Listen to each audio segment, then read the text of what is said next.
তীব্র তাপপ্রবাহ আর খরায় পড়ছে Europe. Spain, France, Greece, Croatia, Germany থেকে শুরু করে যুক্তরাজ্য বিভিন্ন দেশে ছড়িয়ে পড়েছে ভয়াবহ দাবানল। নিরাপত্তার স্বার্থে পর্যটন কেন্দ্র থেকে সরিয়ে নেওয়া হচ্ছে হাজারো মানুষকে। দীর্ঘস্থায়ী তাপপ্রবাহ, খরা আর শুষ্ক আবহাওয়া আগুনের ঝুঁকি আরও বাড়িয়ে দিয়েছে বলে বলছেন বিশেষজ্ঞরা। ঢালাইয়ে দৃঢ়তা, নির্মাণে নিশ্চয়তা।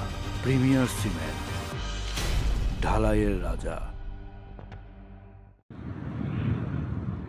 তীব্র তাপপ্রবাহ আর দাবানলে বিপর্যস্ত ইউরোপের বেশ কিছু দেশ। শুক্রবার ক্রোয়েশিয়ার জাদার শহরে দাবানল ছড়িয়ে পড়লে আগুনের ধোঁয়ায় আকাশে তৈরি হয় ঘন কালো স্তম্ভ। একই সময়ে দেশটির পর্যটন শহর ওমিশে আরেকটি দাবানলে ঘটে হতাহতের ঘটনা। নিরাপদ স্থানে সরিয়ে নেওয়া হয় হাজারের বেশি মানুষকে।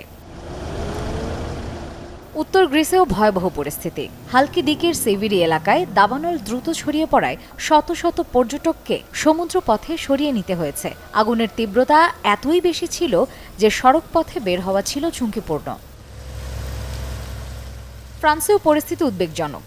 দেশটির লঁদ অঞ্চলে দাবানল থেকে বাঁচাতে 525 জনকে নিরাপদ স্থানে সরিয়ে নেওয়া হয়। চলতি বছর ফ্রান্সে দাবানলে পুড়ে যাওয়া এলাকার পরিমাণ গত এক দশকের গড়ের তুলনায় অনেক বেশি। স্পেনেও ব্যাপক আগুনের সঙ্গে লড়ছেন দমকল কর্মীরা। হুয়েলভা অঞ্চলের একটি দাবানলে প্রায় 31,000 হেক্টর এলাকা পুড়ে গেছে। শত শত মানুষকে সরিয়ে নেওয়া হয়েছে নিরাপদে। আগুনের হুমকিতে ঐতিহাসিক স্থাপনা ও মূল্যবান নিদর্শনও নিরাপদে সরিয়ে নেওয়ার উদ্যোগ নিয়েছে স্পেন কর্তৃপক্ষ।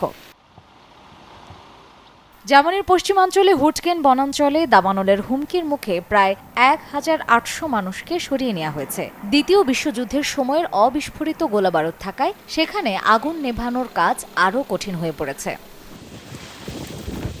2026 সালে এখন পর্যন্ত ইউরোপের বেশ কয়েকটি দেশে দাবানলে পুড়ে যাওয়া জমির পরিমাণ গত 15 বছরের তুলনায় রেকর্ড পর্যায়ে। শুধু ফ্রান্সেই আগস্টের শুরু পর্যন্ত প্রায় 99,000 হেক্টর এলাকা পুড়েছে। ইতালিতে প্রায় 79,000, পর্তুগালে প্রায় 48,000 এবং গ্রিসে প্রায় 24,000 হেক্টর এলাকা ক্ষতিগ্রস্ত হয়েছে।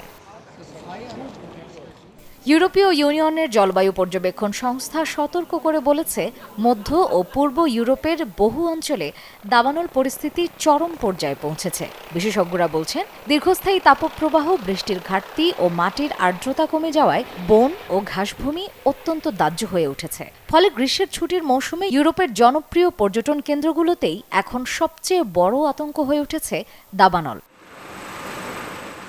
মার্জিয়া শ্রেয়া, চ্যানেল 24।